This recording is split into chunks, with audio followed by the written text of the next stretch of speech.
So, I'm a huge fan of kaijus, like Godzilla, Cloverfield, the Pacific Rim kaiju, and many more alike. So naturally, when I found out that there was a kaiju manga, I had to check it out, and what I found was truly something special. Kaiju No. 8 is a shonen manga that is both written and drawn by Naoya Matsumoto, and it follows Kafka Hibano, who isn't your normal shonen protagonist like Naruto, Ichigo, Deku, Asta, and many more. How exactly is Kafka different, you ask? Well, for one, he's not some 15-year-old brat, nor is he just 18 years old. Kafka is a whopping 32 years old and is currently working a dead-end job, but unlike Takemichi from Tokyo Revengers, our man Kafka doesn't get to go back in time and get a redo of his life, but instead we see how he lives his life. We see that Kafka has also given up on his dream of joining the Defense Force and instead works in the Kaiju Cleanup Company instead, until he is partnered up with a new guy named Ichikawa, who's just a part-timer with him having the dream of joining the Defense Force, much like Kafka himself, and it kind of reopens old wounds in Kafka. From here we see that Kafka's boss recognizes that Kafka would have made a great division officer if he'd only have found his stride. At this part of the story we see that while Kafka hasn't achieved his dream and does have some regrets, that he still finds purpose in his work when he's constantly given the short end of the stick. While he does complain at first, he always rises to the occasion and looks after those who he works with, from anywhere of calling a stretcher when someone is incredibly hurt, to just trying to get someone to put something in their stomach to give them enough energy to last the day.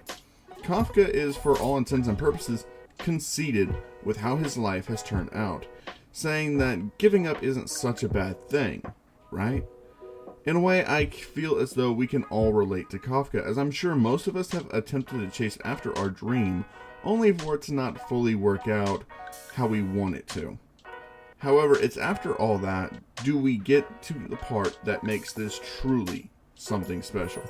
And that is when Ichikawa is attacked by a Yoju, or a smaller kaiju. Kafka wastes no time in pushing Ichikawa out of the way and attempts to fight the Yoju with nothing but a pipe by himself after he sent Ichikawa away to get help. Kafka of course loses the fight, and after being narrowly saved by the Defense Force, he's lying in a hospital bed, and then something crazy happens. A small fly-like kaiju appears who seems to have specifically chosen Kafka himself, enters his mouth, transforming him into one of the most powerful kaiju out there.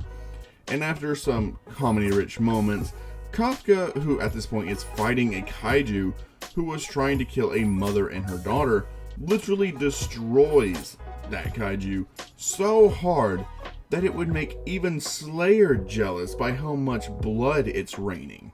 This is the event that would motivate Kafka, who now has these powers, to retry for the Defense Force, whose maximum age for recruiting is now 33.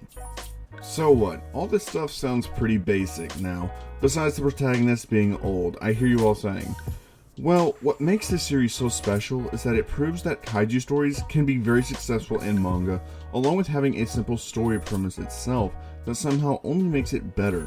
What Kaiju No. 8 really excels at is its characters, as every character that's introduced gets a good amount of focus placed on them, and it never really feels like it's getting very cluttered. And after I only just recently caught up to the series, I can say that it really found its stride, where the paneling does a good job at making everything really easy to follow, and the art is some of the best that shonens have to offer.